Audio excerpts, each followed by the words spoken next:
नमस्ते दोस्तों, आप लोग के सामने एक चुटकुला का गीत सुनाने जा रही हूँ। यदि अच्छा लगे तो लाइक करिए, सब्सक्राइब करिए, वीडियो देखना ना भूलिएगा।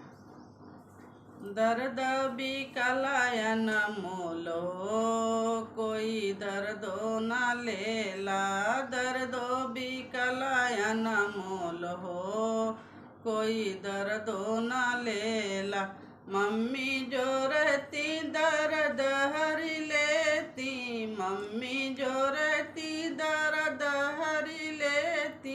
सासू का जियरा कठोर हो, कोई दर्दो न लेला। सासू का जियरा कठोर हो, कोई दर्दो न लेला। दर्द भी कलायन मोल हो, कोई दर्दो